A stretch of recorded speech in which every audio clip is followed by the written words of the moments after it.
Ladies and gentlemen, thank you very much for waiting. We now would like to announce an opening of Tokyo London Green Finance Seminar of 2022. We are very delighted to welcome His Excellency, the Lord of Mayor of the City of London, Vincent Kevenley, is joining with us from London. Now, at the outset, we'd like to welcome the Governor Koike to deliver her opening remarks and the keynote speech at the same time. Governor Koike, please.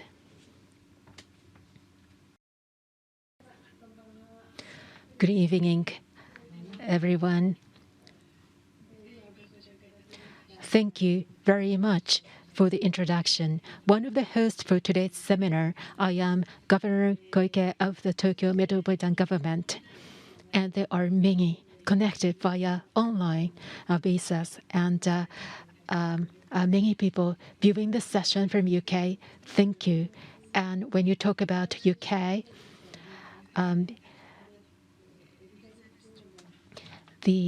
Her Majesty Queen Elizabeth II sadly passed away recently, who has loved by the people all over the world, and she has monitored the history of the world for the longest period in the history of the British royal family, and I'd like to give my heartfelt condolences to all the people in UK, and I pray for her peaceful rest.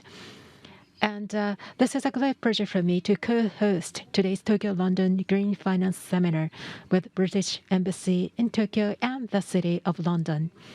And I'm very pleased to have this seminar to be convened in this way. Now, today, we have prominent members from financial service agencies and financial conduct authorities, and all those who involved to make this event a success. I'd like to extend appreciation. Now, the seminar will feature the speakers with deep knowledge of the financial sector in UK and Japan.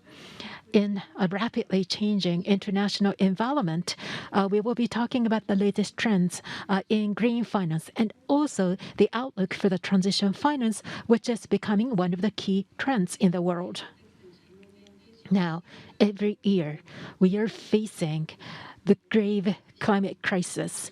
On top of that, there are some situations in the Ukraine, and all the war fighting and conflicts are broadcasted over the media, and associated with that, there are energy crises triggered by such situation. We are indeed facing two major crises, and both of them are trans-border issue, which is truly a global issue. And under such circumstance, Tokyo is refining its policies from the perspective of HTT, which is H for saving, T for generation, and another T for storage, respectively. And during a very hot season in the summer, the people have considered how they could generate and store and save energy, and we managed to overcome the very hot summer this year. And as an emergency measure, Tokyo government has passed a supplemental budget of about 600 billion yen budget, and of which 48.6 billion is for strengthening HTT measures and decarbonization. We try to solicit all-out efforts from everyone, and we are taking every possible measures at the Tokyo Metropolitan Government.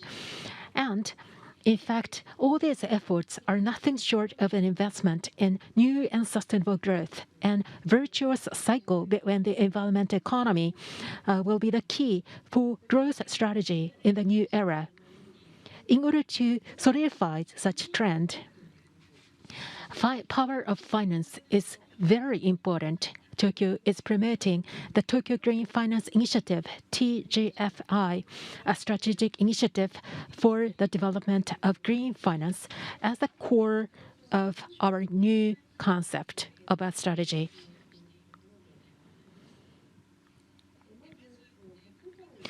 Now, as a part of such strategy, first, in order to further revitalize the green finance initiative, we took the lead in issuing Tokyo Green bonds. I'm sure that everyone in this seminar are fully aware of that. The first issuance of Tokyo Green bonds was 2017, and I was actually taking an office of the governorship in 2016. So one of the very first job that I did is to issue the Tokyo Green bonds. I also served in the Ministry of Environment in the past, and the people who supported me since then have worked to enable Tokyo to issue the very first green bonds, particularly those in the financial industries, extended support from me. Issuance amount is growing every year, and 40 billion yen is scheduled for the issuance for this fiscal year. We are also working on the small and medium-sized enterprises, which account for 90% of all companies in Tokyo. How we can make SMEs management to be a sustainable one is the key.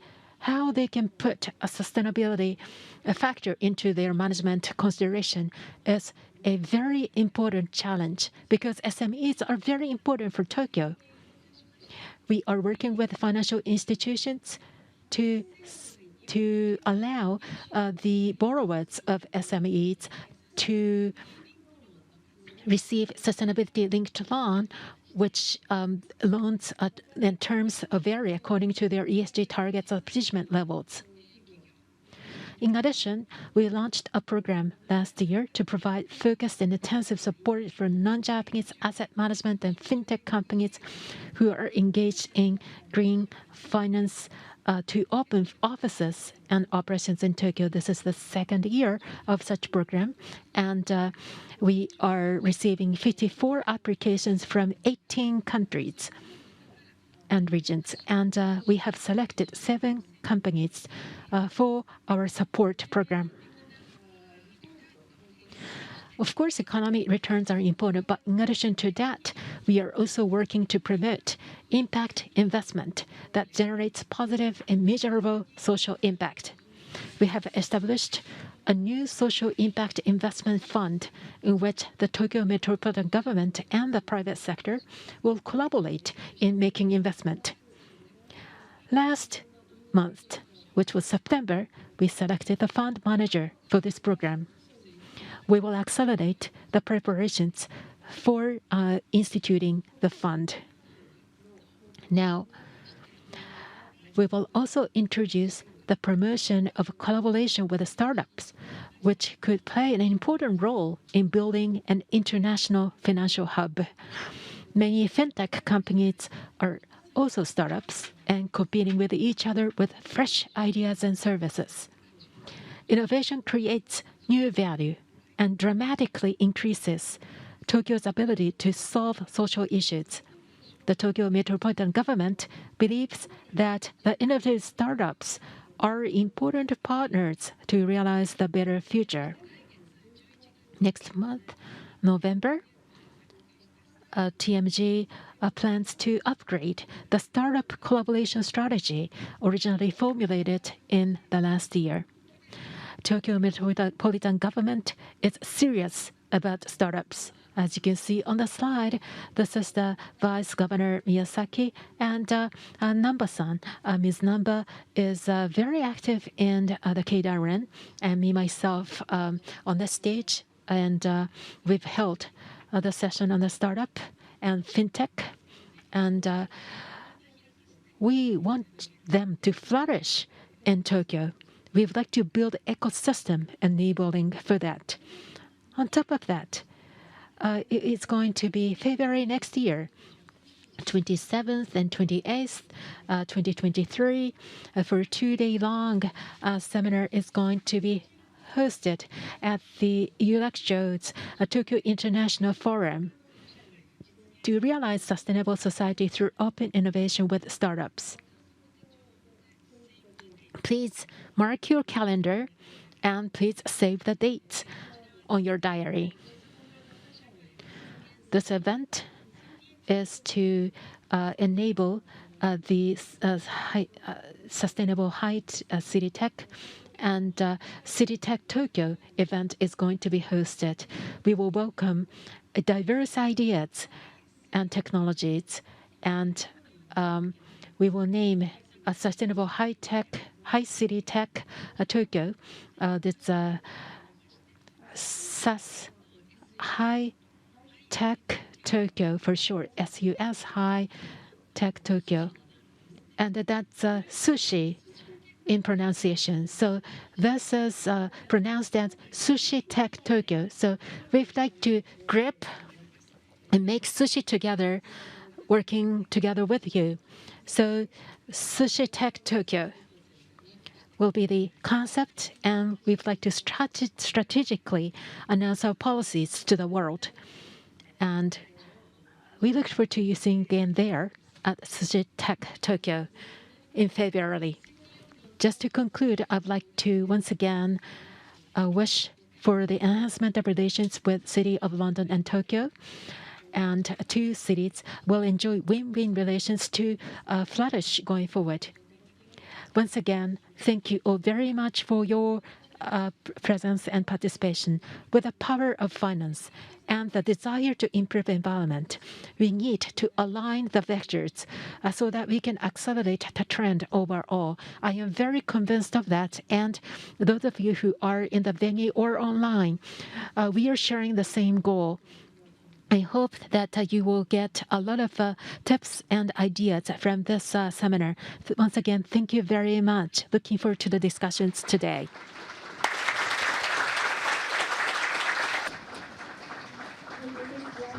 Thank you very much, Governor Koike. Next, I would like to invite a speaker for keynote speech from London, City of London Lord Mayor Vincent Keaveney. Now, please have the floor. Good morning, good evening, everyone. Governor, ladies and gentlemen, it's a pleasure to be with you all here today. And I'd like to start by thanking Governor Koike for your opening address, for your very warm words, emblematic of the strength and the genuine warmth between Tokyo and London. And Governor Koike, thank you very much for your condolences on the death of Her Majesty Queen Elizabeth II. It was a very sad moment for the United Kingdom, and I think the world, to lose the Queen. We have now a new king. We are looking forward to a progressive new king, a king who has a very clear focus, for over many, many years on environmental matters. So it's very appropriate that we are talking green finance today at the start of the Carolean reign, the reign of King Charles III. London and Tokyo, of course, are both places of great history and tradition, but also thriving centers of industry, especially the financial services sector. And we're also ambitious areas of creativity focused on the future of the financial services sector. It's been a huge privilege to be the Lord Mayor of the City of London and to be part of that story. And a particular highlight of my year in office was my visit to Japan, where I focused on the asset management sector, building on our reciprocal financial relationship, and of course, sustainable finance. It's safe to say that the UK is united in its dedication to this priority. In fact, I found this out myself when I hosted the UK's Net Zero Delivery Summit here in Mansion House earlier this year. That same week, I visited the then Prince of Wales's Sustainable Markets Initiative event. I also hosted our business secretary and the Prime Minister, the then Prime Minister, alongside leading financial experts and regulators, all of whom spoke with great passion on how the United Kingdom could continue to lead the world in this sector. We have 380 bonds listed on the London Stock Exchange's sustainable bond market. We had close to 300 new green, ethical and alternative energy funds launched in 2021 alone. And £89 billion worth of responsible investment funds are managed here in the UK. The City of London itself has led the conversation in this area. We hosted the Green Horizon Summit at COP26 last November. Governor Koike, you mentioned a priority of yours, impact investment. I hosted in July this year the Finance for Impact Summit here in Mansion House. We were delighted to bring together leaders in impact investment from around the world to talk about how we can elevate the S in the ESG agenda, how we could put the focus on impact investment. And I'm delighted to see your efforts bearing fruit in that area in Tokyo as well. And only last night, we hosted in Mansion House the first of our Sir Roger Gifford International Lectures on Green Finance, where I was honoured to welcome Mark Carney as our first lecturer. COP26 created a huge momentum in the private finance commitment to net zero and green finance. It brought together over 450 financial firms across 45 countries, responsible for assets of over $130 trillion. That's about $17,000 per person on the planet, all of which was committed to delivering net zero by 2050. And indeed, in his lecture last night, Mark updated us on the progress of that initiative. There are now 550 financial institutions from around the world with $150 trillion of assets now involved in this project. So real progress, substantial progress, as Mark described it, being made in that respect. As we head towards COP27 in a couple of weeks' time, we must continue this pace of activity. We must continue to push for more private finance to be mobilized into sustainable products and services. And we must ensure that more funding and support goes to the emerging and developing economies of the world so that they too can be part of the sustainable solution. And we must make sure that we maintain our commitment, that we keep this important issue at the forefront of all of our financial decisions. The City of London Corporation is supporting this work in several ways. First, we are leading by example through our own climate action strategy, which commits the city to achieving net zero from our own operations in the next 5 years by 2027. That's a strategy that looks across the whole of the City of London Corporation's work and focuses on how we can be even more sustainably minded in everything we do. We're looking at from creating wider pavements, encouraging cycling and creating new parks, to being net zero across our investments and supply chain by 2040. All with plans which will create green growth. We're looking even just within our own square mile to create 800 new green jobs over this period of time. The second city is also supporting, the second way the city is supporting this initiative is working with our agencies such as the Green Finance Institute. We continue to make a case through the Institute for the importance of finance based on achieving sustainability goals. And that's been a core part of my mayoralty in my visits to the financial sector across the country, from Bristol to Belfast, from Cardiff to Edinburgh, meeting sustainability innovators. And this work is vital if we're to understand the barriers and the opportunities to further growth in this sector.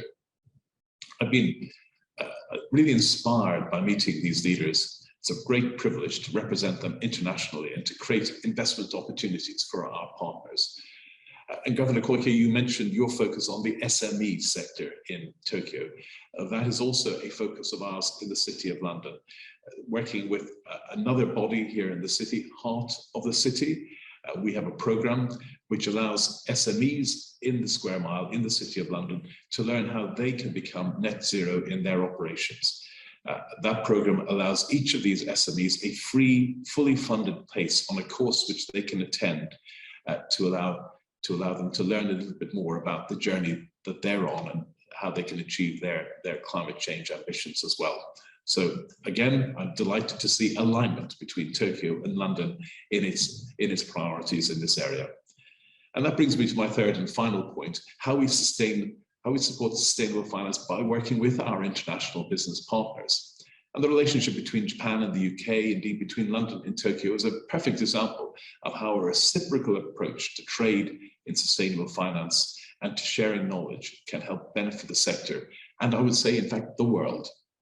When I visited, I was delighted to hear about the Governor's Initiative 2.0, and I was very keen to ensure that the City of London could help where it can to develop these plans. And I'm sure your plans, Governor Koike, the Sushi Tech Tokyo initiative is again something where we can look to work more closely together to promote our shared ambitions. In fact, almost every meeting I had in Japan, ESG concerns ran through them, like gold running through kintsugi pottery in Japan. That's something that you see in all of our meetings.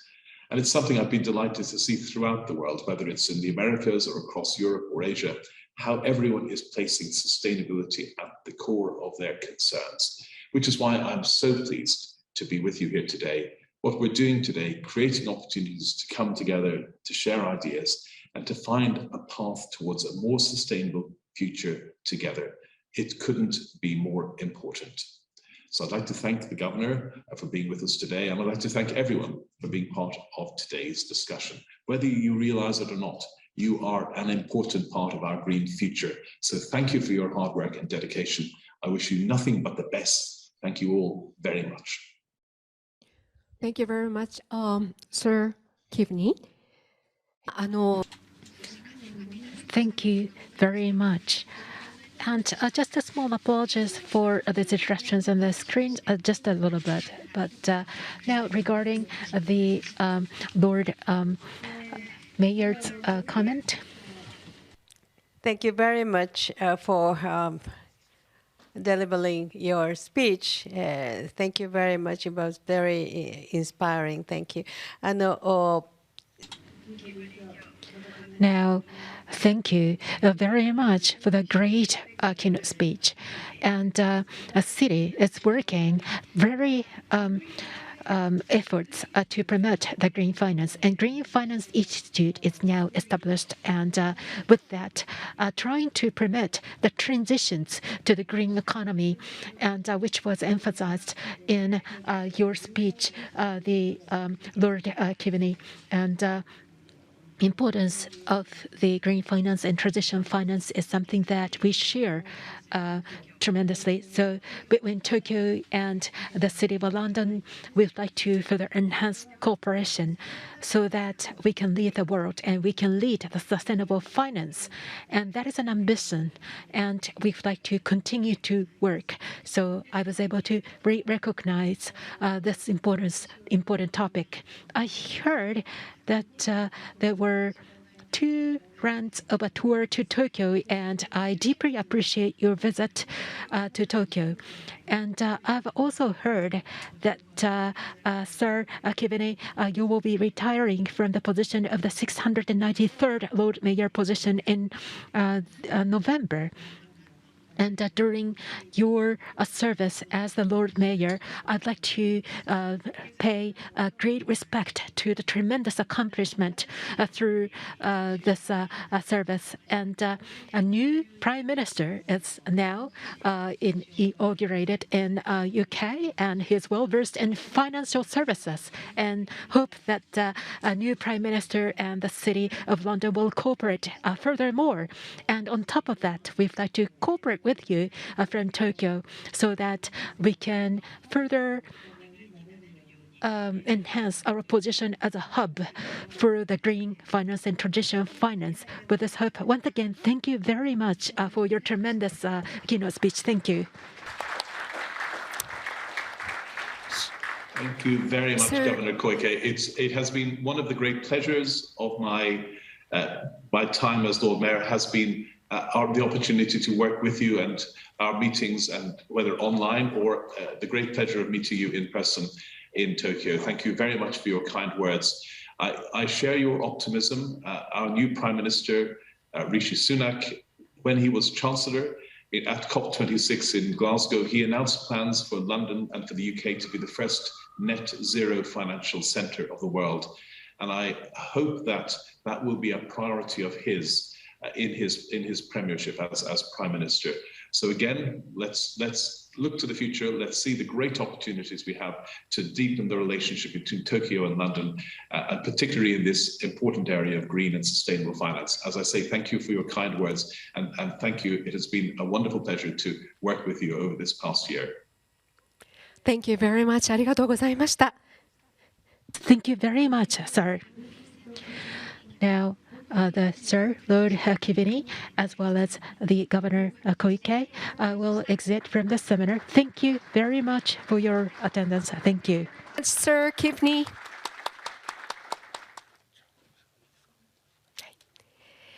お待たせいたしました。 Thank you very much for waiting. We now would like to start at the discussion session connecting Tokyo and London. First, let me introduce the panelists from the ESG of the Financial Conduct Authority, Director Sacha Sadan. Me? Hello. Okay. Great, thank you.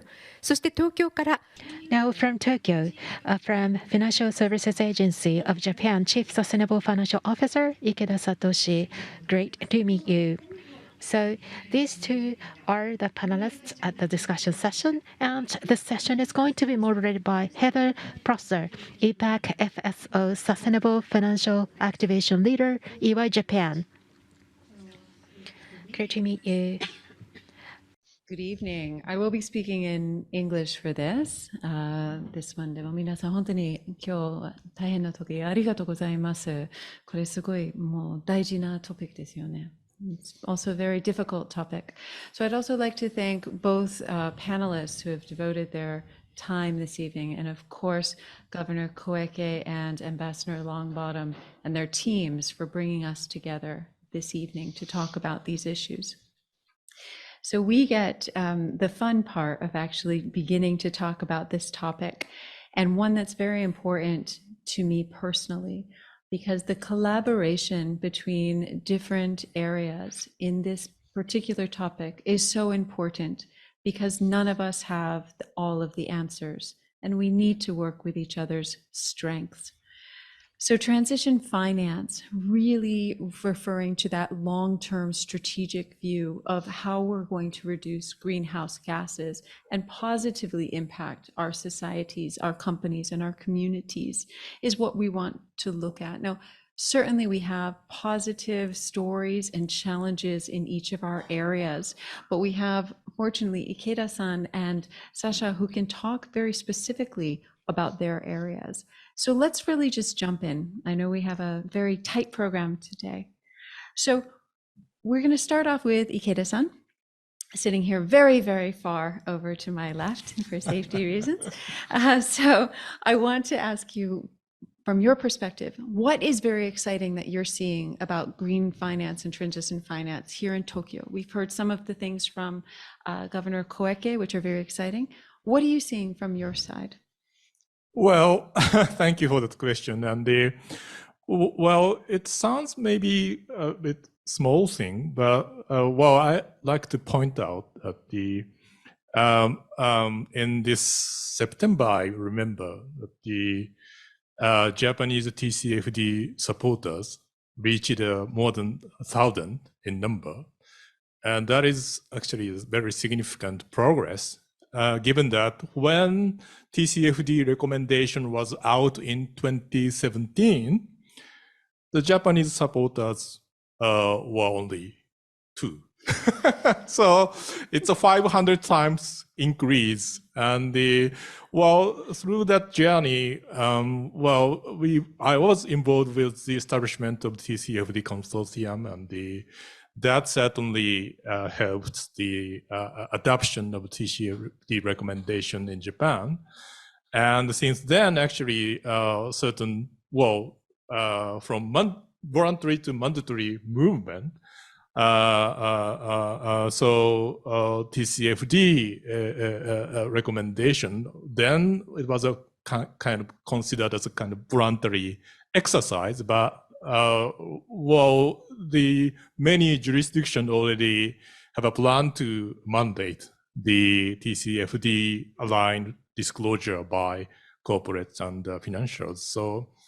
So well, I believe Japan is not an exception, and but still, I believe the certain power of combination of the certain mandatory exercise and a certain voluntary willingness to make a certain disclosure for green activities. So the commitment made by Japanese companies are very much positive.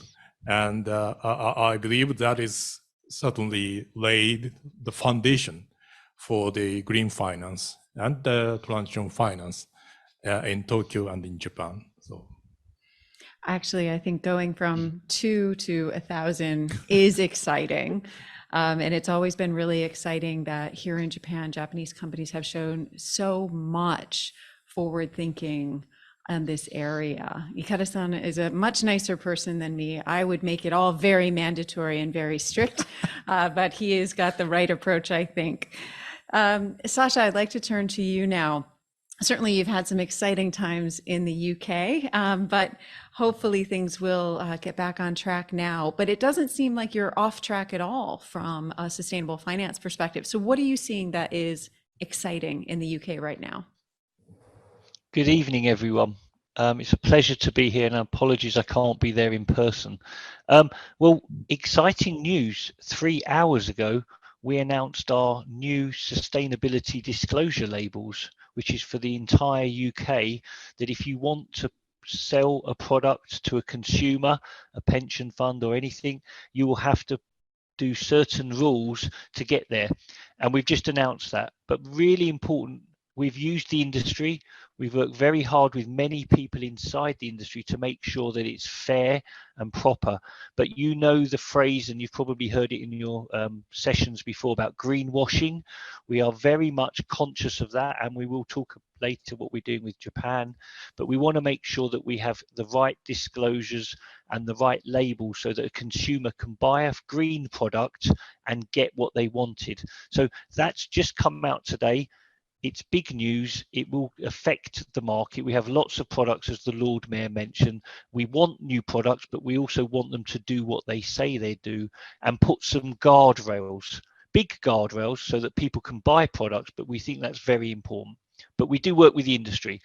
Secondly, we've launched at COP26, which nearly a year ago. It seems to go so fast, and we're looking forward to COP27.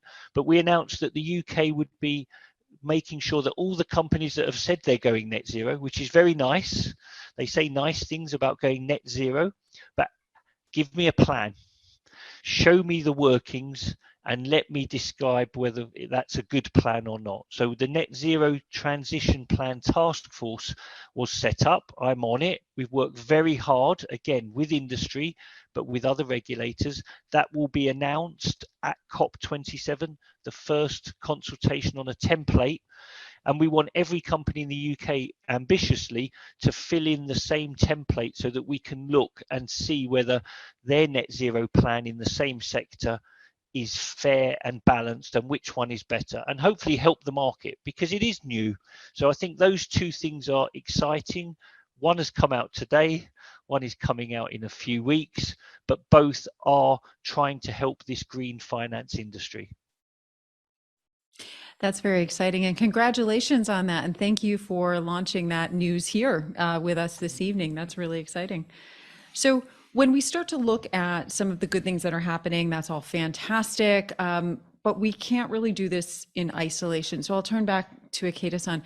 Where do you see really the opportunities to collaborate with the UK specifically, or with some of our other partners? And where do you think some of the strengths and weaknesses perhaps lie? Oh, right. Well, I certainly firmly believe that the collaboration between the UK and Japan is very much important.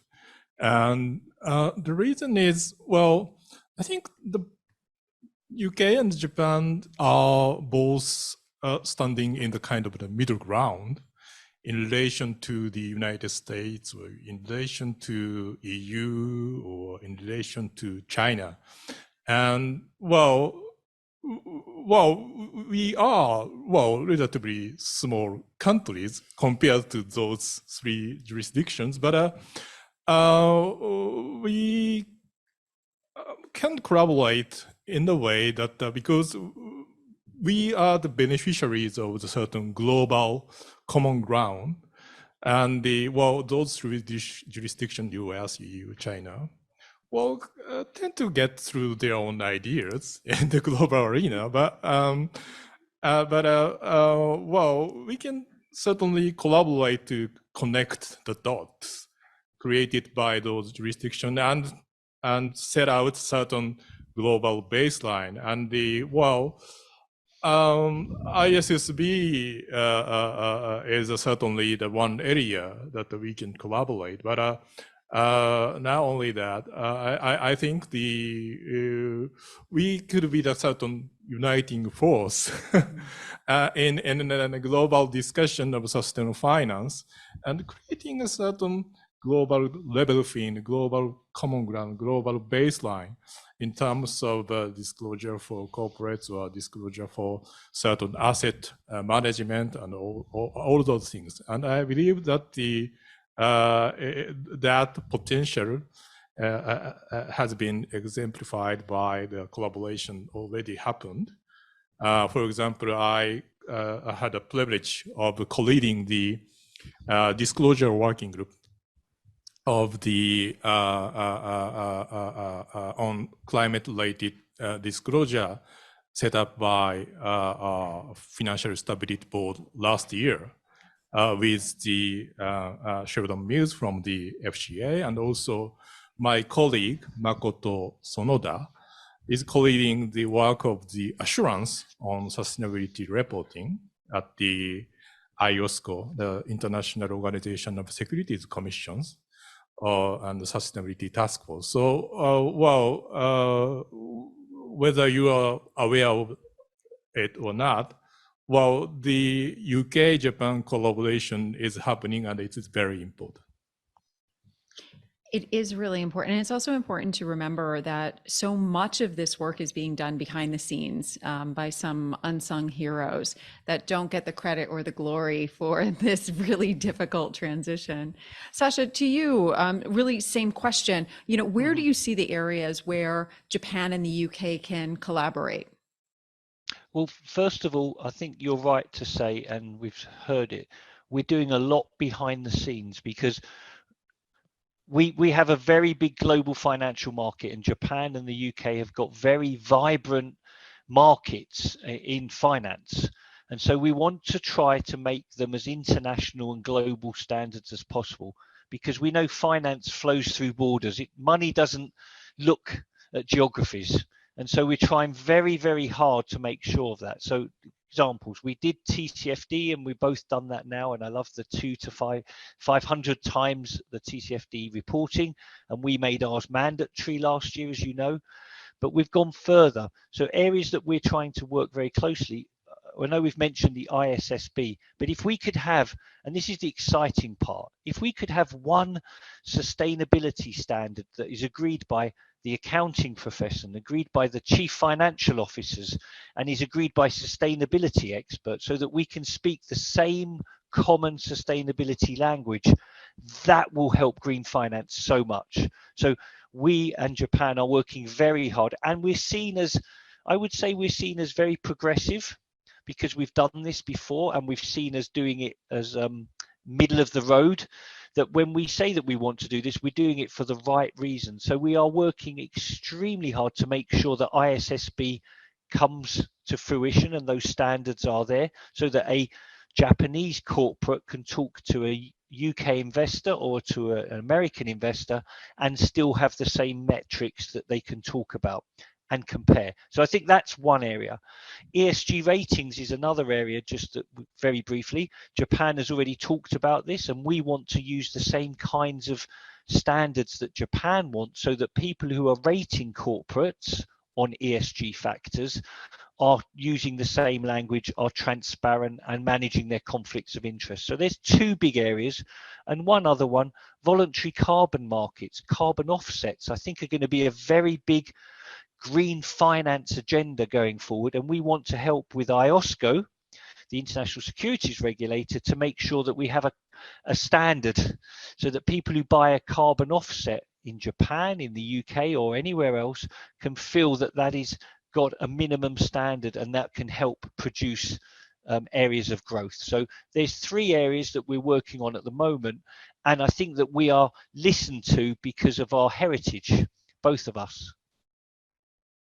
I couldn't agree more. And I think both of your points are so salient at the moment, because one of the challenges I think many countries have is wanting to be the leader and wanting to be number one. And I think in this case, I don't think it's really easy for one country or even one standard unless it's created collaboratively. So I personally have a lot of hope for ISSB. I know all of my clients here in Japan and across the world are very, very interested in that apples to apples approach that ISSB can hopefully deliver.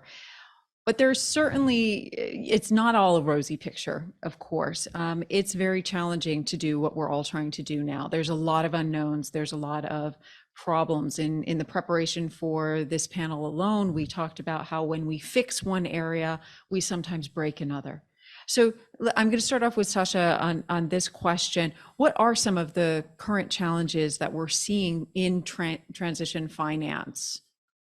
Well, there's I'll do 2 because of time. The first one is that we are focusing very much, for lots of reasons, on climate. And that's fantastic because it is important.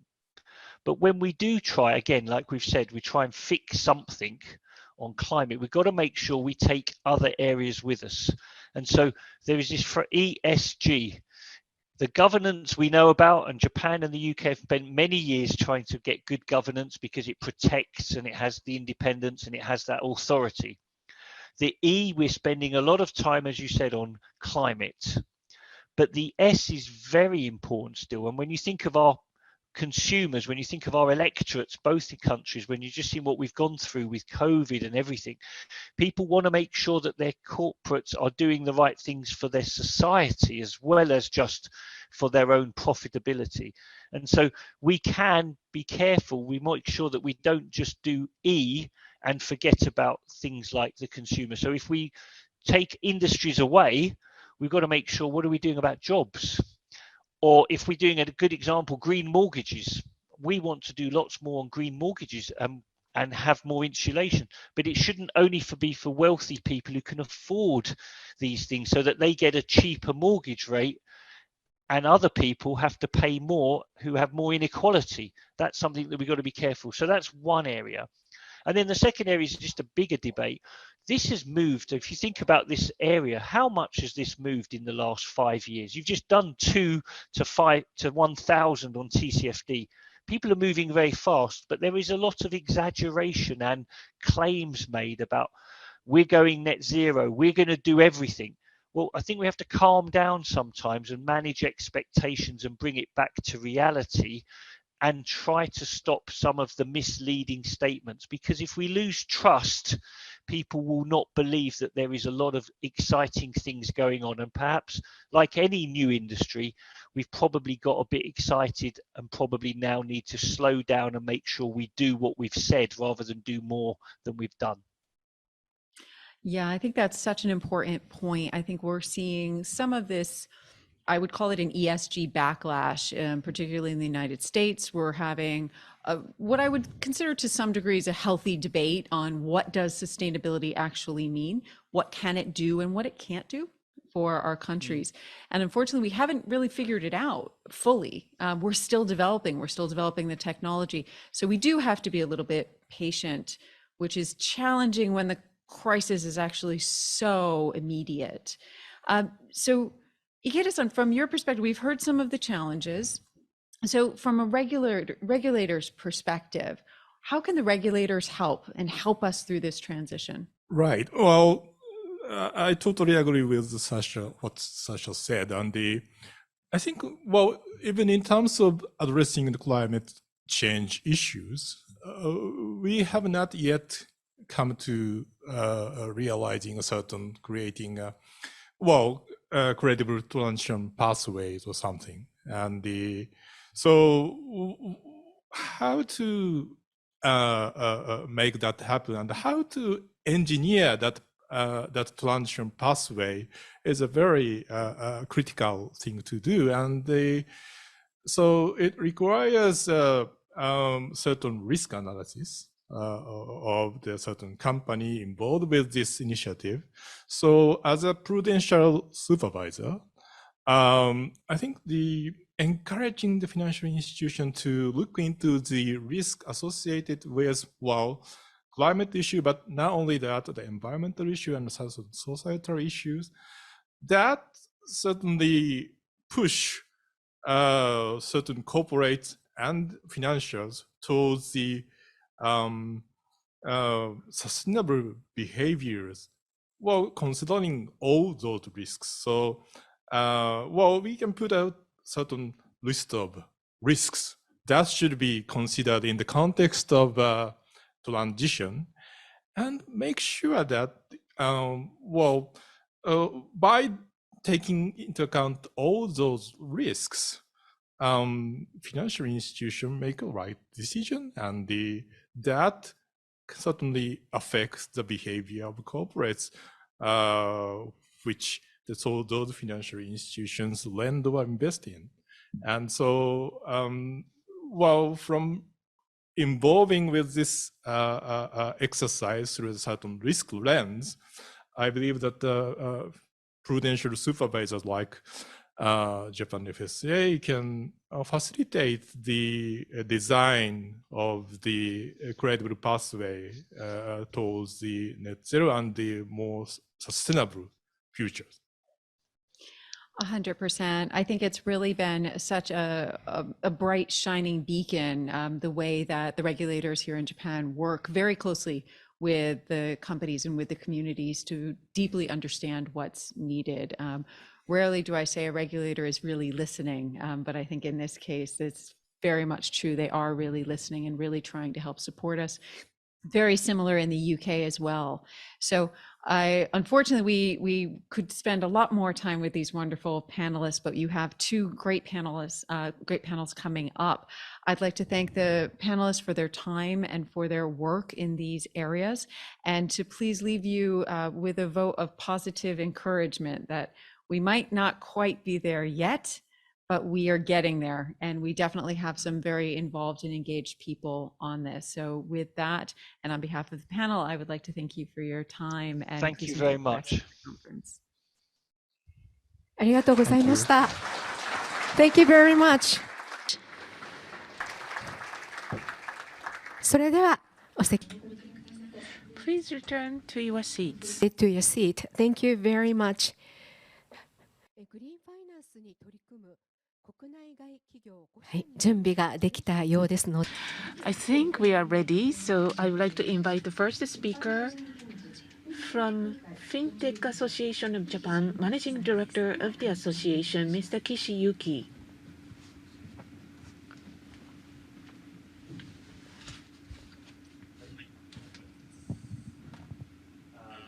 Everyone, for those from Japan as well as for those viewing from UK. My name is Yuki Kishi. I'm the Managing Director at Fintech Association Japan.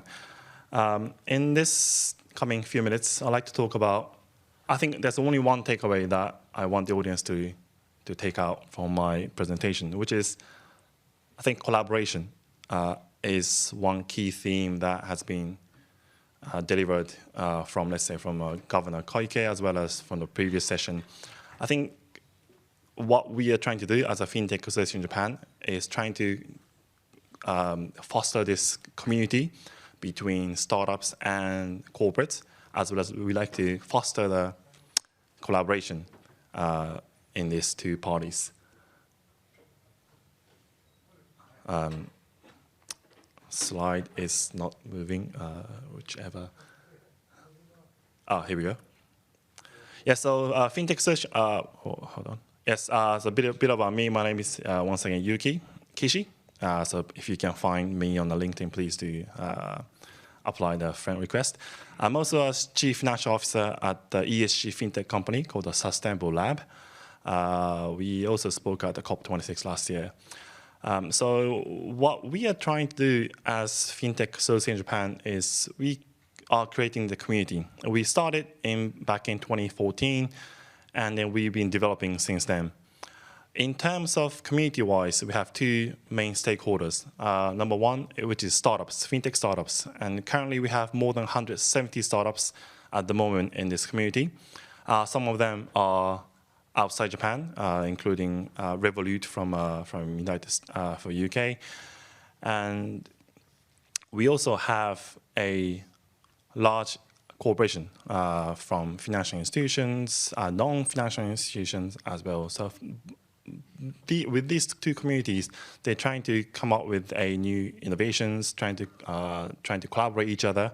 That's the whole purpose of this community. And we have this subcommittee within this FinTech ecosystem. And then one new committee we created, sorry, it's very small letters, but we created an ESG sustainability subcommittee starting from this September. Since there's a huge focus in this industry, and I think still developing stage. That's why we need both from startups as well as we need the power from large institutions to create this new industry, trying to come up with the new ideas, trying to create the new values in this ESG sustainability space. So once again, it's a very short presentation from my end, but please do enjoy the rest of the presentation from the startups, not from Japan, but also from outside Japan. And let's create this new green future together. Thank you very much. 岸様ありがとうございました。 Thank you very much, Mr. Kishi. では次の Next presenter is from Notch Inc. Business Development Team Leader Otsuka Kazunori.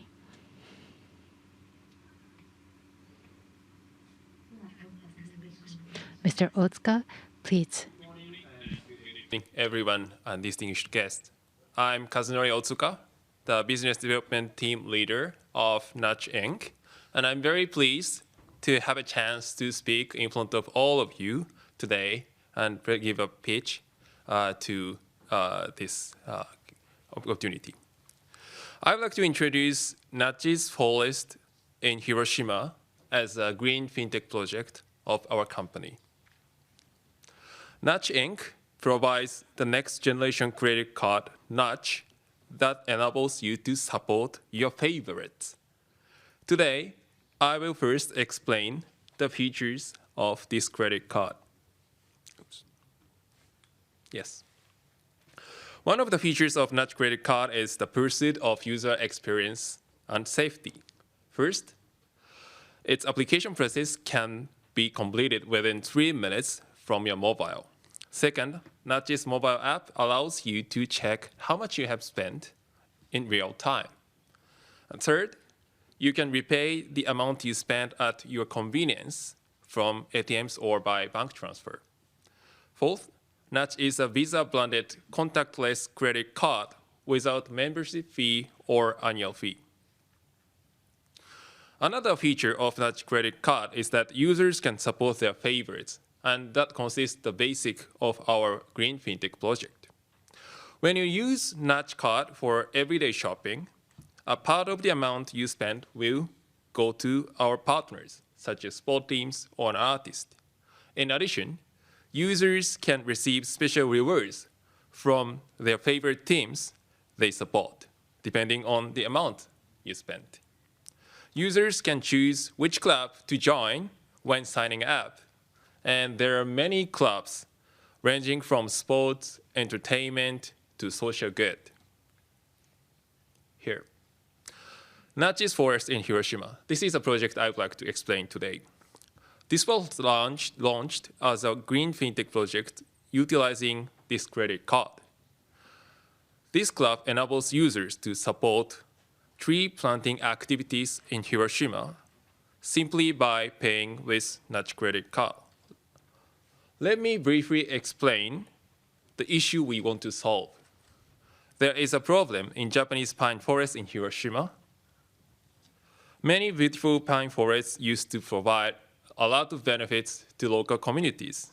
However, pine wilt disease have damaged fruitful function of such forests.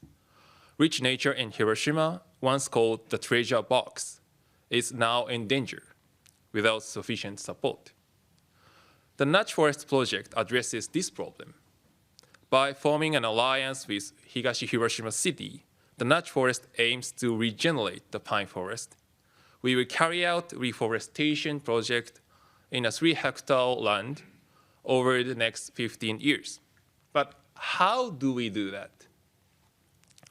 The Natch credit card enables us to mobilize support from users. As user in Natch Forest Club, they can use our credit card for daily payments, and then they can contribute to the reforestation in Hiroshima. A portion of the card usage will be used to fund tree planting activities. In return, users will receive special rewards as a token of their contribution. Natchez Forest members can check how much they could contribute to the tree planting activities on the app. The app visualizes the contribution of users by displaying the pine tree on the screen. The more you contribute by going cashless with Natch, the more tree you can grow. In addition to an alliance with Higashi Hiroshima City, the Natchez Forest project also supported by companies and sport teams that have ties to Hiroshima. Our partner companies provide special rewards for users. The rewards are simple incentive to go green. I believe the Natch Forest in Hiroshima project can be a leading case that can be replicated with any other municipalities. And the Natch Forest is a project to provide an easy way to contribute to tree planting activities, but not limited to that. Beyond this, Natch aims to mobilize public interest in addressing social issues such as climate change by forming alliance with municipalities and NGOs and companies. Awareness of environmental social issues is increasing. Having said that, some people may think that it is not easy to participate in those activities. Natch card can be used as a tool to join such activities without any burden. We believe Natch card can change people's behavior to make an impact on the society. Natch Inc., and we aim to be a challenger bank in Japan, continues to work for addressing social issues in collaboration with various stakeholders. Thank you for listening. 大塚様ありがとうございました。大塚さん、thank you very much. 続きまして、 Next, from the economy, Japan, country manager of Japan, Ms. Fuji Nana, please. それでは藤井様、 Ms. Fuji, please start.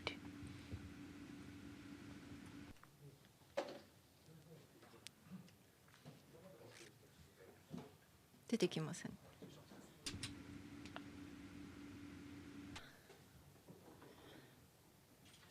これは。Hello everyone, good to see you all today. I'm so excited to be here and be part of London, Tokyo Green Finance Seminar this year. I'm Nana Fuji, the country manager of Japan office at the Economy, the world's leading climate impact company. We will pioneer the use of data and technology to create disruptive digital services for everyday climate action. And today, I will be sharing more about how we've been here in Japan, in the Japanese market to support net zero economy efforts alongside our trusted partners. For those who aren't familiar with the economy, in simple terms, we make it as easy as possible for companies and their customers to measure, understand, and reduce their carbon emissions and environmental impact. We strongly believe the world will only get to net zero if everyone can track their carbon footprint as easily as checking their bank balance. It's crucial that potential environmental ramifications become part of consumers' day-to-day decision-making. whether someone is out shopping or creating a new product at work.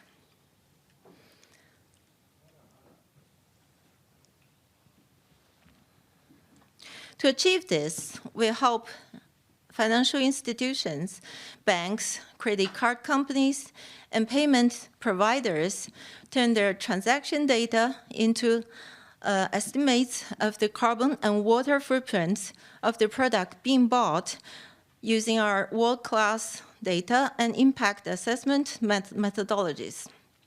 We can then inform the development of new financial products and services for individuals and businesses joining on our behavioral science expertise and creative direction of a Cannes Lion Award winning team. For example, our team helped develop the world's first credit card and checking accounts that track the carbon footprint of users' purchases.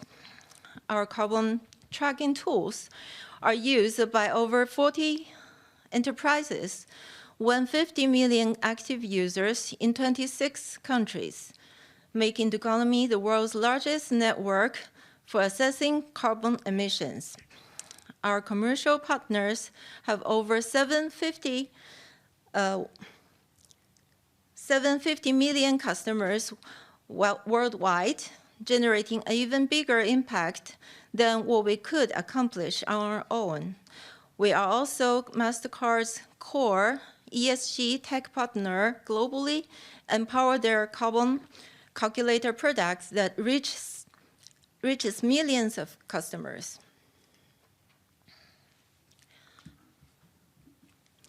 So we use investment-grade data from S&P Tracost, and our methodologies are assured by EY, creating the most robust assessment on the market. We partner with leading banks such as BNP Paribas and Standard Chartered, payment disruptors like MasterCard and Klarna, and organizations like the United Nations and WWF in order to develop digital services that help individuals and businesses understand and cut their carbon footprint. We think financial institutions have the incredible opportunity ahead to develop new services that deepen their relationships with customers and create opportunities for growth, all while cutting emissions. So, following our success in Europe, we formally entered Japan, opening our first office outside of Sweden in Tokyo. The objective is to engage with ambitious Japanese banks and brands to enable mindful consumption and strengthen Tokyo as an international green financial hub. In the summer, Japan's first climate action credit card launched by Credit Saison using Ducalomi technology. To further accelerate climate transparency, we are receiving continuous support from the Tokyo Metropolitan Government city program to introduce the globally leading environmental impact methodology, All on the Index, as well as working alongside our passionate and talented local partners like Mitsui. So for any questions or inquiries, please feel free to contact me. I'm very happy to speak separately. Thank you. 藤井様ありがとうございました。 Thank you very much, Ms. Fujii. Now from UK, we are very delighted to welcome CFA Jack Wasserman of a Green Code. Can you hear me? Mr. Wasserman, can you hear us?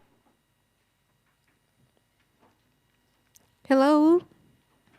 Hello, can you hear me? Can you? Yes, we can hear. Can you? Yes, Yes. I can hear you. Yes, please go ahead and start your presentation. Good evening, and and good morning for those of you dialing in from the UK. As just been said, my name is Jack Wasserman. I'm delighted to be here to introduce Schroders Greencoat.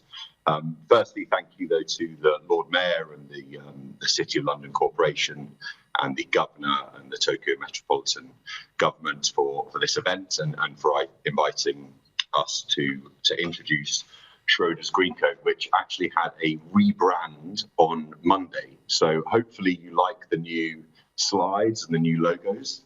So I'll stay on this slide first.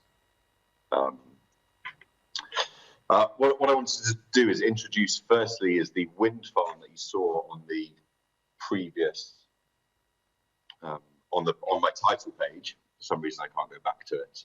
On the title page, that is a wind farm which we invested in 2020 called the Humber Gateway. It is an offshore wind farm which manages to produce 220 megawatts of renewable energy for servicing 170,000 local homes in the United Kingdom with green and renewable energy, and that's really the message which I think is underpinning everything which is being talked about today, and that is to deliver all of the net zero ambitions, to deliver the pathway to net zero.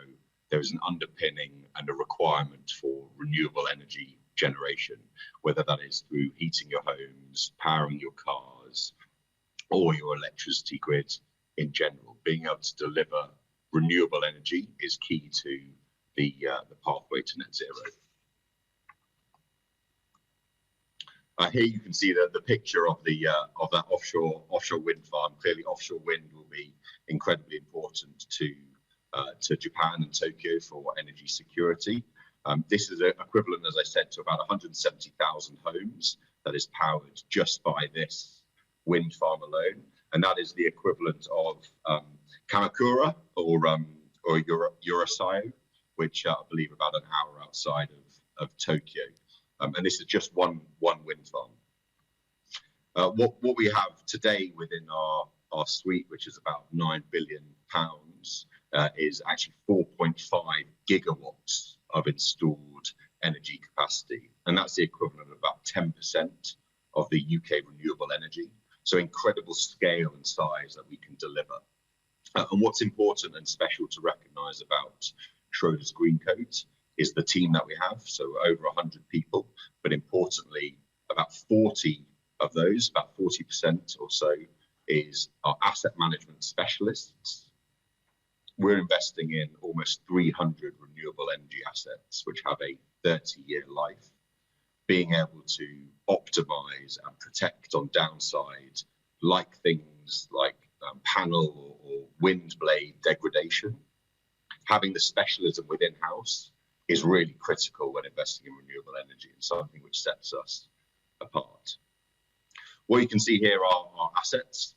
Clearly, we're very large in the UK, but we also have about $2 billion invested in Europe and the United States. And this really is a global platform that allows our investors to get access to US dollar assets, euro assets, or GBP assets, all of which have the same financial characteristics of stable, resilient, and very, very predictable income streams, typically linked to inflation.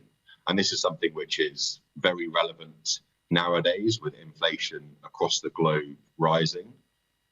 Having the exposure to these cash flows which directly link to inflation, either explicitly or implicitly through the power price, is very positive for investors who in total are looking to decarbonize their investment portfolio, and renewable energy exposure allows them to do that.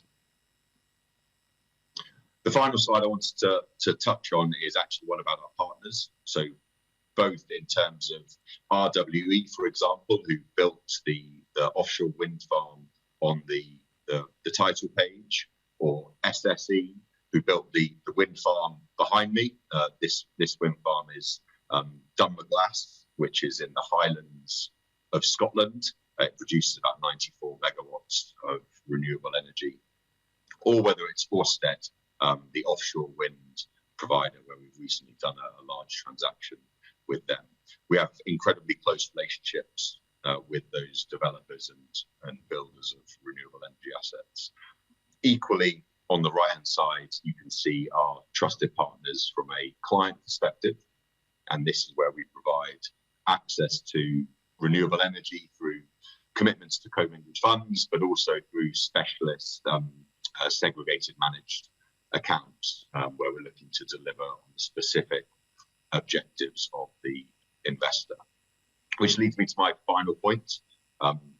In 2 weeks' time, the week of the 7th of November, our managing partner and founder, Richard Norse, will actually be in Tokyo, looking to engage with some of the largest investors in Japan.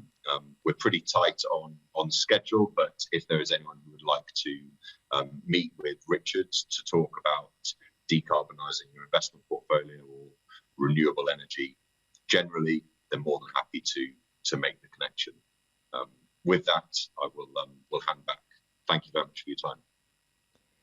ありがとうございます。 Thank you very much. Mr. Wasserman, thank you. 次のスピーカーをご紹介。 Next speaker is from Jay Stun, investment specialist and client advisor, Mr. Alexander Robbins. Hello? Hello, can you hear us? Can you hear me? Yes, I can hear you. Thank you. Yes, thank you. Please go ahead and start.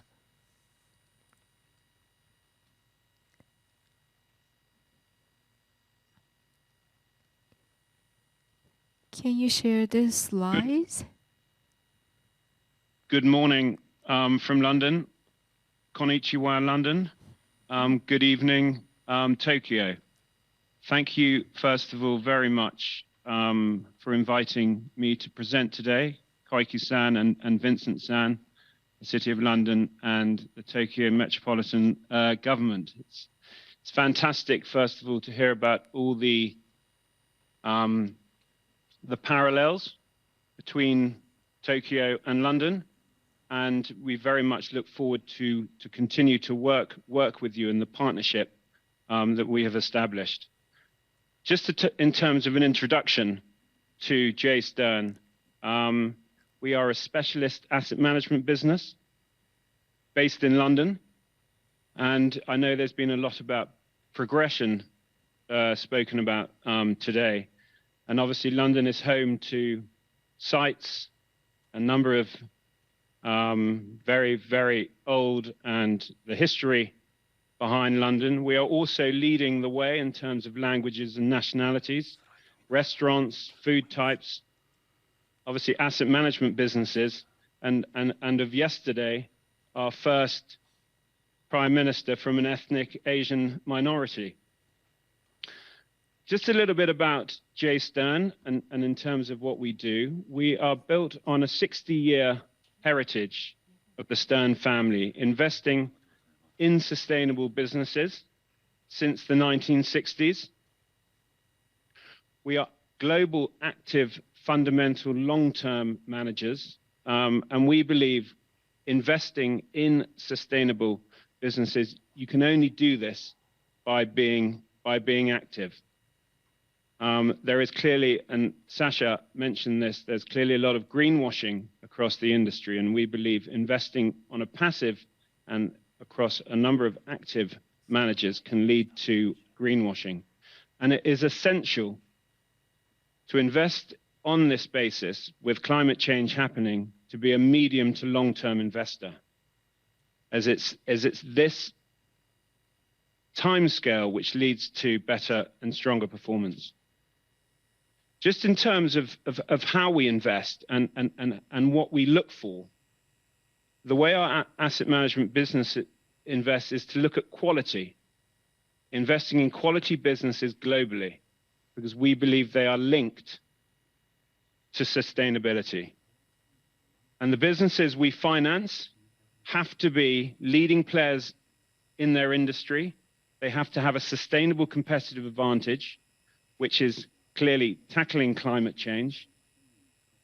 and they have to be in sustainable industries like healthcare, life sciences, digital transformation, and more importantly, industrial technology.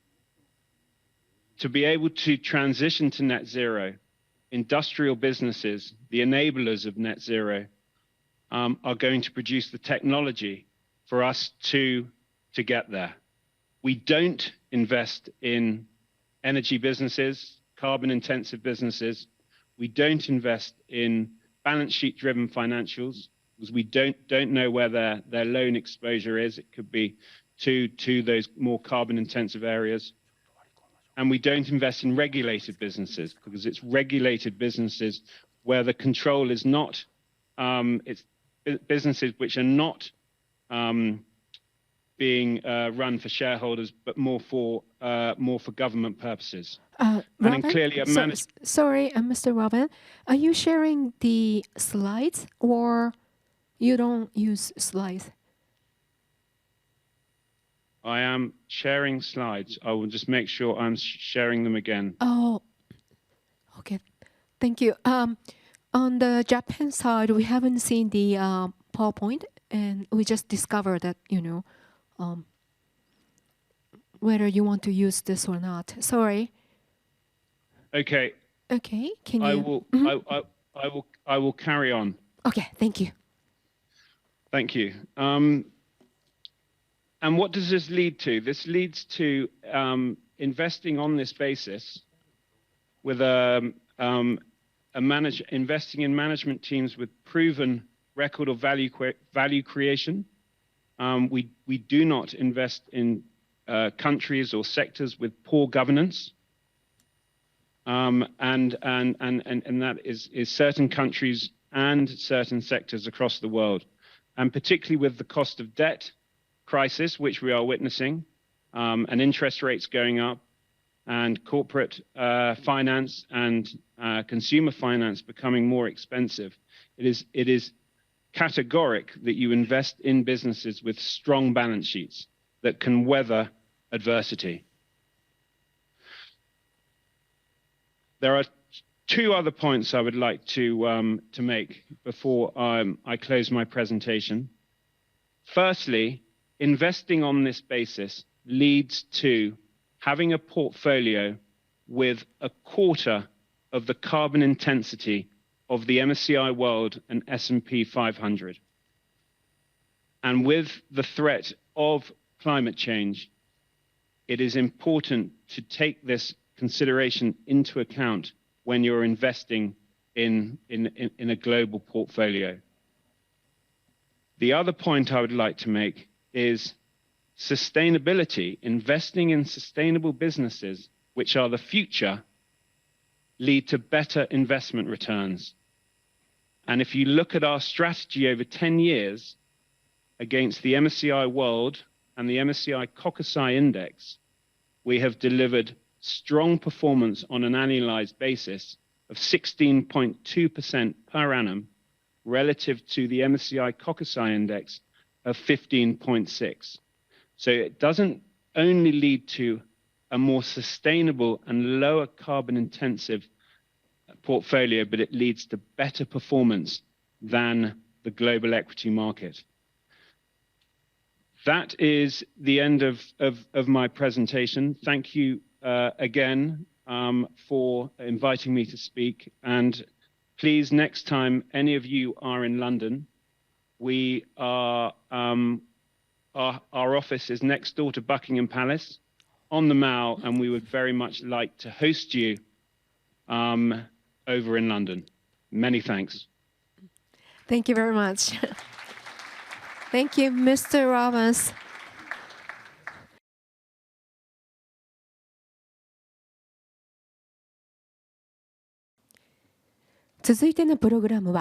The next on the program is a panelist discussion on the title of Promoting Transition Finance. Let me briefly introduce the member of the panelists from UK, Fitzy Russell, a Global Head of Sustainable Investment Research, Mr. Gekko Kuroshi. Can you hear us? Hello? Yes, I can. Thank you. Yes. Okay, we can hear. Thank you. 続いて Next on the panel is from Tokyo. Tokyo Stock Exchange Inc. Executive Vice President and Director Konuma Yasuyuki. The Japan Research Institute Limited Senior Counselor Adachi Eiichiro. SMBC Corporate Sustainability Department of General Manager Takanashi Masayuki. And this panel discussion is going to be moderated by, from Nomura Research Institute, Financial Market Innovation Research Department, Senior Researcher Ishikawa Junko. Great to meet you. Now, Ms. Ishikawa, please moderate the session from now. 本日は Today, towards the promotion of transition finance from Japan and London, we have experts gathered here. Well, what is transition finance? Actually, there is no agreed upon definition internationally. In Japan, in order to achieve carbon neutrality, we needed to have the support from the financial services for the transition of the carbon-intensive industries in Europe, and the economic structure itself needs to be transitioned. In that process, they needed to have the support of financial sector. Well, inclusive of such visions and concepts, we would like to talk about the roles to be played by financial services for smooth and just transition. May I have the screen? And here is the relationship between main players in the transition finance. On the left, now in the real economy, the government is creating roadmap or the pathway for transition. In the middle, in the green, companies are preparing the plan for transition, which is aligned with the disclosure standards based on the reliability and comparability of such information to be assured. In recent years, there is a preparation and improvement of the platform. On the right-hand side, in the financial markets, there are various tools developed and provided in order to provide support for the activities of the companies. In this diagram, you may think that the finance sector is really passive, but in this trend, please look at the arrow below. From financial sector to provide the support for promotion of the transition towards the government and the companies. So please keep this in your mind. Adachi-san of Japan Research Institute, what do you think are the roles to be played by the finance for transition finance? Thank you for the introduction. I will speak in Japanese through the session. Bear with me. And the transition is necessary. It is clear. What role that the financial services can help support the decarbonization and transition? Can financial services be a catalyzer? It seems that there's a consensus to positive answer to that question, but there are differences in the temperatures or the momentum per se. The financial industries, are they a driver of transition or decarbonization? Yes or no to this question? Probably the sentiment is quite different. Now, ISO, International Standard Organization, have published the standards for the finance, and 32,210. And I've been the experts and joining this discussion. And while I was having discussion with the players outside Japan, the heat levels or momentum, I was sometimes very surprised to see how hot they are in Japan. As aspect of ESG, we've tried to embed social aspects in our standard. However, the financial services to drive the decarbonization of the whole economy, some people outside Japan is actually having much higher temperature volume or heat levels in that regard. And I just wanted to share with that at the outset. as Ms. Ishikawa demonstrated earlier from the left to right. Financial markets sometimes is construed as a passive player in the strategies. However, financial service country has to have a strong resolution per se, or the passion to be the driver of our own. When you talk about transitions, it is not a simple way of change. That is something often discussed. The transition is actually a major transformation of the whole industry and industrial structures. So, for example, sometimes stripping the loans and sometimes trying to withdraw and divest. That is not the issue at stake. What type of industrial structure which we want to have in Japan in the future will have to be considered deeply. When you think about the future perspectives of the industry landscape of Japan, financial services have to enable the companies or business to achieve the decarbonization, and the financial services will have to first have an ability to assess whether the industry have a capability to decarbonize. In order to attain ambitious target, we need to provide the finance for that ambition. And there has to be a clear pathway. But it is very hard to discern. But financial services will have to have an acumen's point of view to discern whether the particular industry is capable of doing decarbonization or not. Technological breakthrough will be required. And the financial service will have to see whether there is possible or not, and also phasing out of particular industries, or some industry will lose its employment. And there are some sad aspects like that and hardships that we have to face as well. Therefore, for enabling a fair transition, how equitable transition, how the companies could achieve and attain the equitable transition, and that is something that financial services will have to play a role in ensuring that. Heat levels are different country by country, and that is something that investors outside of Japan criticize Japan. But the topic for today's seminar, making Tokyo a great financial city and green financial city in the future. Well, people in Japan tend to think that tomorrow is just an extension of today. But you have to start from a goal of 2050, and you need to calculate back. So transition plans are widely discussed at this point, but yet from objective and also with accountability, the plan has to be devised, and at the level of the company, at the level of industries, but also financial services will have to have ability to assess such plan.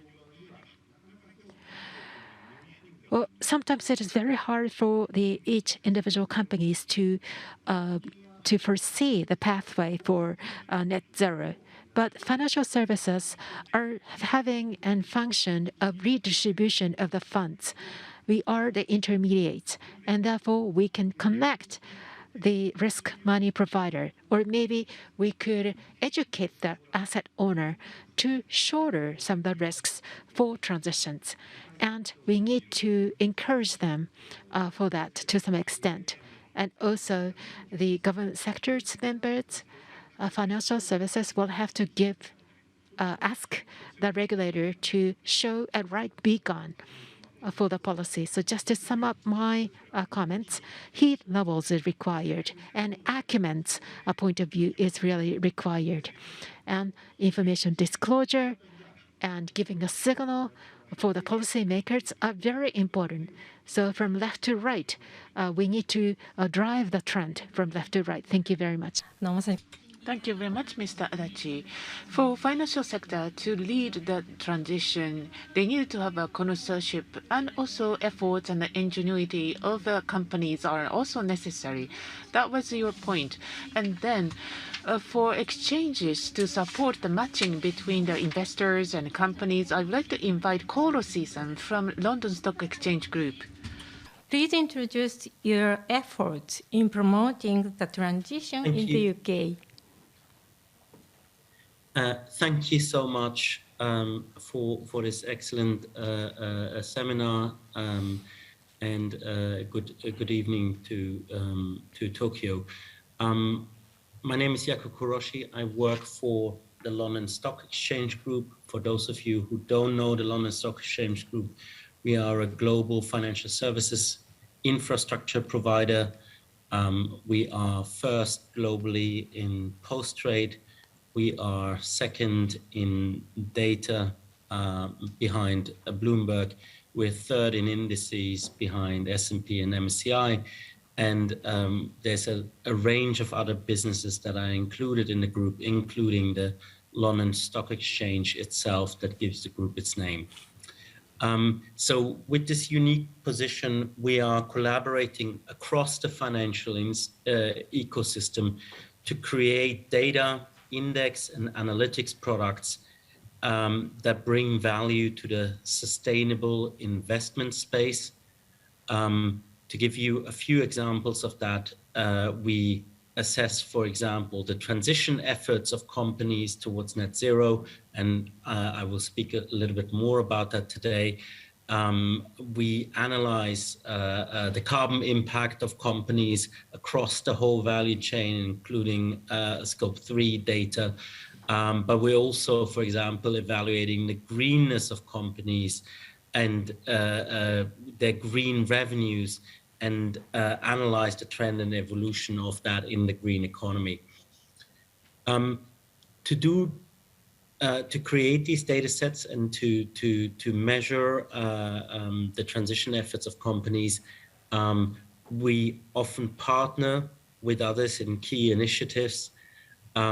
We are very short on time today, so I'm going to keep my remarks very brief, but wanted to focus on one example, which is the Transition Pathway Initiative.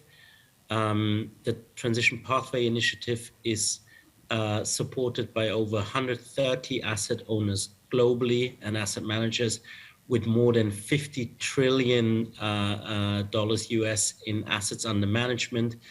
And FTSE Russell, as the data partner of the initiative, is collaborating there with the asset owner community, but also with the Grantham Research Institute on Climate Change at the London School of Economics. So what does the Transition Pathway Initiative do, or TPI? TPI creates trusted and transparent data that assesses companies' transition efforts, both in terms of management quality and carbon performance. Now, this data and this initiative has been highlighted as best practice by the latest TCFD report from October 2021. And it's also mentioned, for example, in the proposed climate-related disclosure rules of the US Securities and Exchange Commission, the SEC. Now, there's many different use cases for this data, and we work with clients globally to apply this data in a variety of different settings.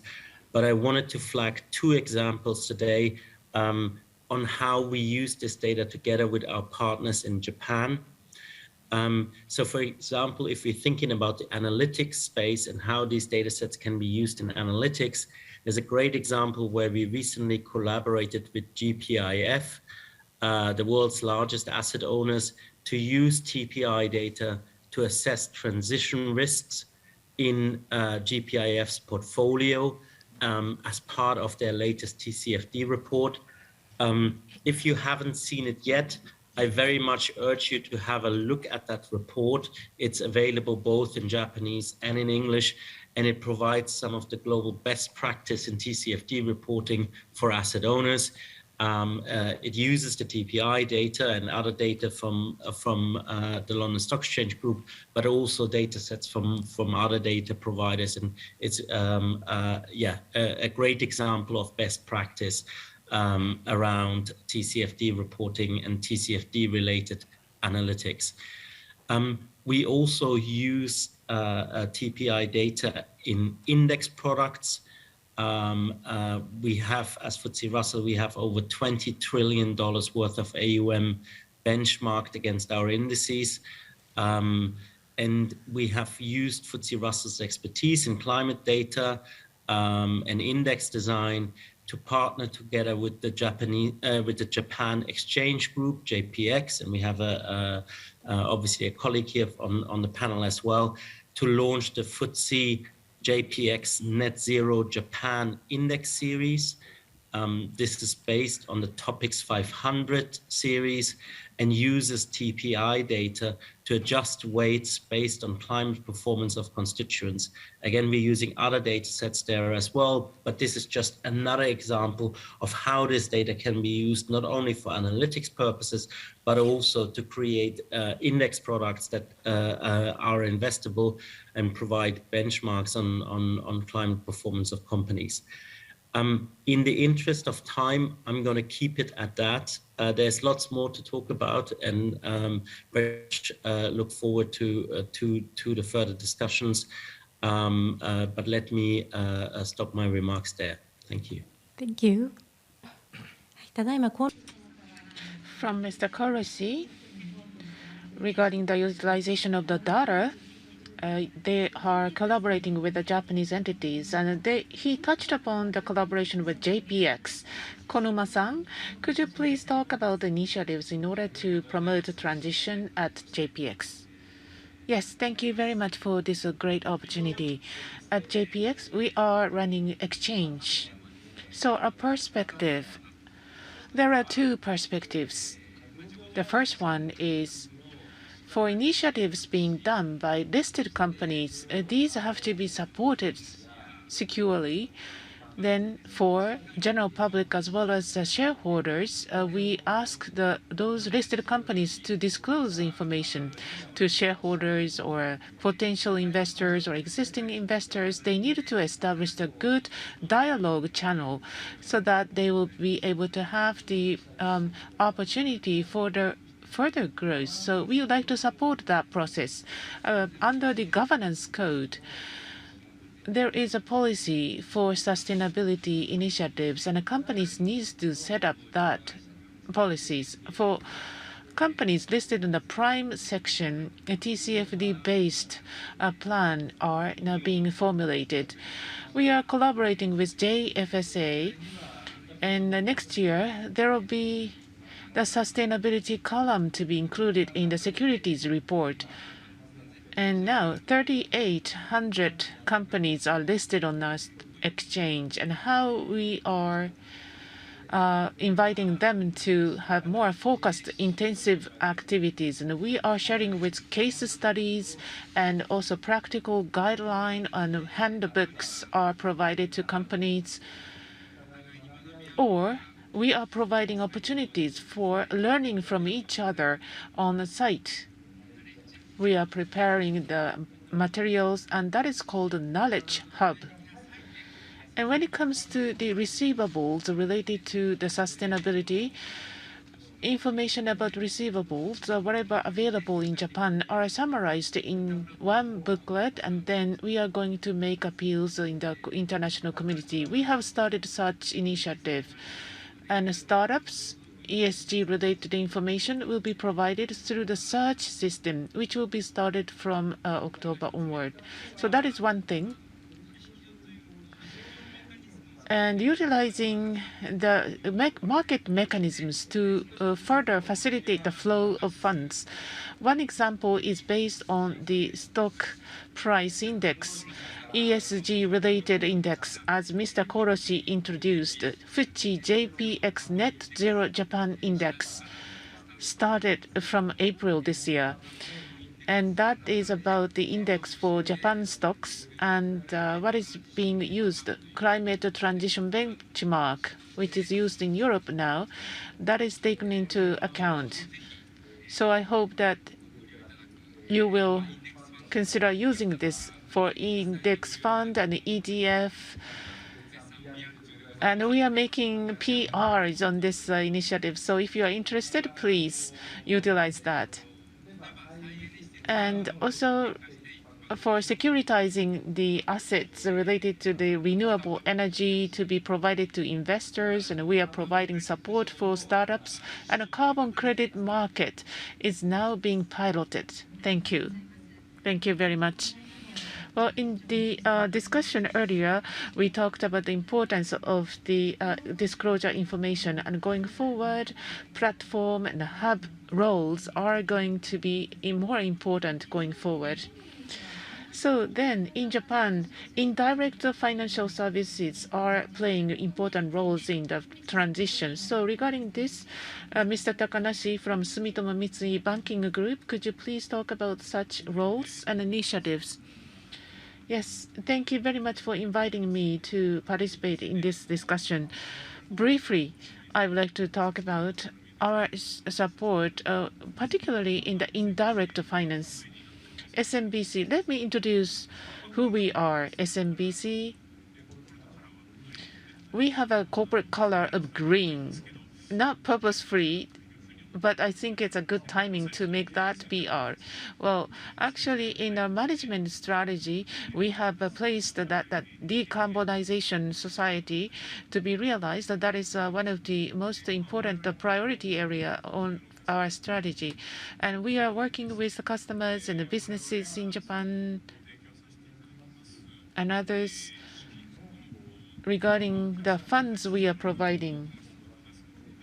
Inclusive of the carbon, the greenhouse gases emitted from operations of the customers' operations, we are trying to achieve the net carbon neutrality by 2050. Towards that, we are supporting customers to decarbonate their businesses. We have a team of about 100 people to support customers. Regarding transition finance, we believe that this is also very important. So transition and also innovation in technologies, we needed to provide support customers in this endeavor. So that's what we are currently doing. And you talked about the roles in the indirect financing, particularly in Japan. Indirect financing is large. Therefore, we believe that we are still playing a very important role in supporting in that area. Well, Adachi-san talked about the passion level or heat level. So we would like to do our best in this way so that we will not be regarded as having a low level of passion. In day-to-day operation, we are continuing dialogue with customers, not only based on the public information, and we are able to have access to some extent the non-public information. In that sense, and I think that the roles played by the indirect financing is quite important. Not necessarily. Well, I mean, we are in the process of the transition, so we do not have necessarily a rosy future for everyone. So we'd like to share with you some hardships that we have been encountering. One thing is, as we discussed earlier, in definition of transition financing is not clear and determined yet, and that is where we are struggling. In the seminar today, I think term washing has been mentioned several times.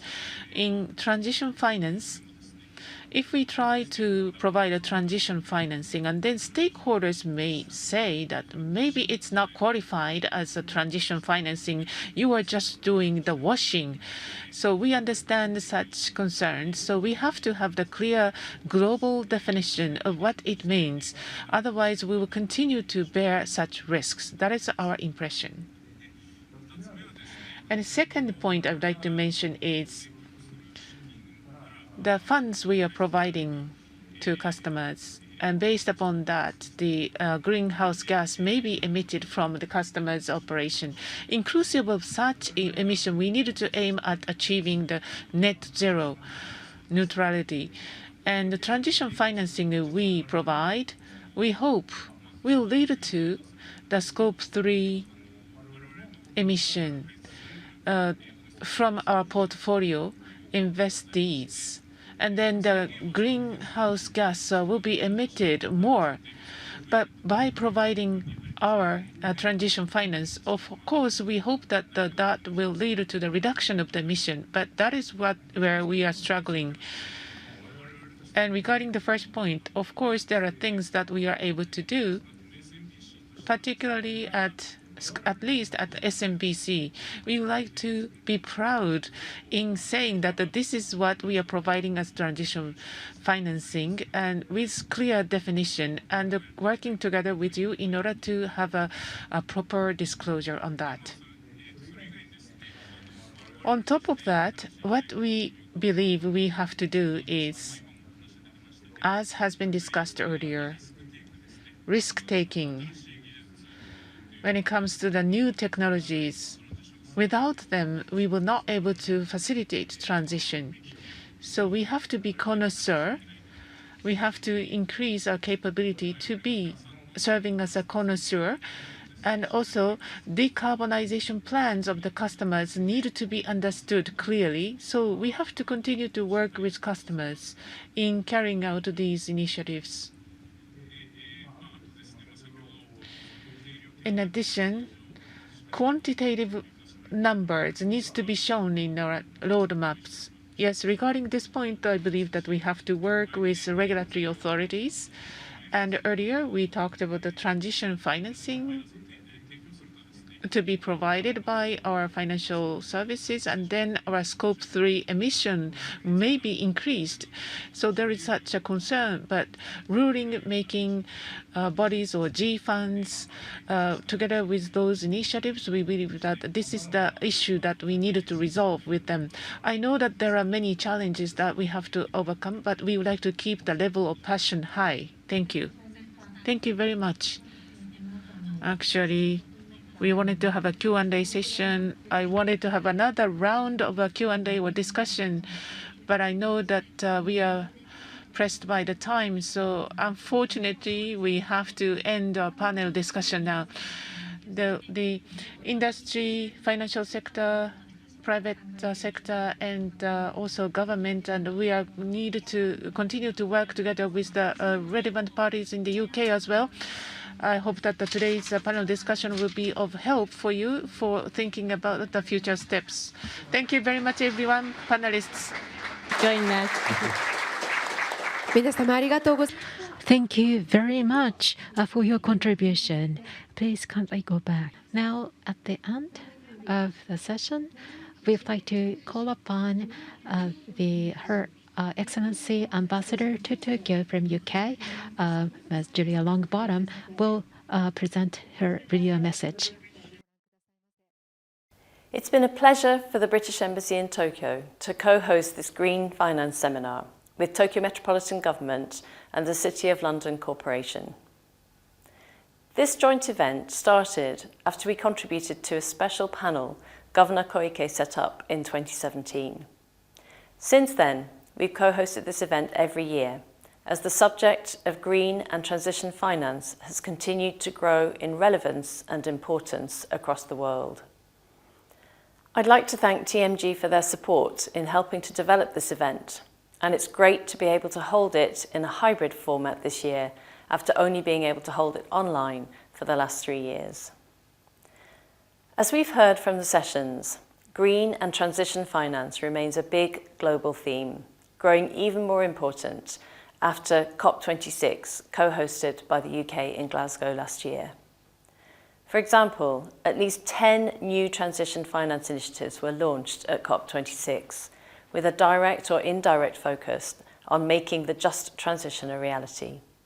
And in June this year, green finance was a key plank of the inaugural UK-Japan Financial Regulatory Forum held in London. This is a dialogue framework committed to in the UK-Japan CEPA to build on the arrangements for regulatory cooperation. Financial regulatory authorities in the UK and Japan signed an exchange of letters formally establishing the Financial Regulatory Forum and setting out how the parties would use the forum to progress their shared priorities for financial services. As such, it's been a great pleasure to have Mr. Ikeda Satoshi and Sasha Sadan speak about the directions and actions of Japan and the UK about the opportunities and benefits of collaboration in this sector. I'd also like to thank the panelists for the fruitful discussions. It was a pleasure to hear from Adachi-san from the Japan Research Institute, Yako from the London Stock Exchange Group, Konoma-san from the Japan Exchange Group, and Takanashi-san from Sumitomo Mitsui Financial Group. I believe their input has provided us with helpful insights from the private sector on transition finance in Japan and the UK, discussing both the challenges and opportunities driving the growth in this sector. I hope you'll agree that this was a good opportunity to hear voices and insights from the public and private sectors too, especially as we prepare for COP27 in November and seek to help countries get onto the necessary pathways to meet their net zero commitments. Whether you've joined online or in the venue today, I'd like to thank you all for your participation, and I look forward to further discussions on how we can work together to use the financial heft that we have to reduce carbon emissions and the negative impacts of climate change on our world, both now and in the future. Thank you.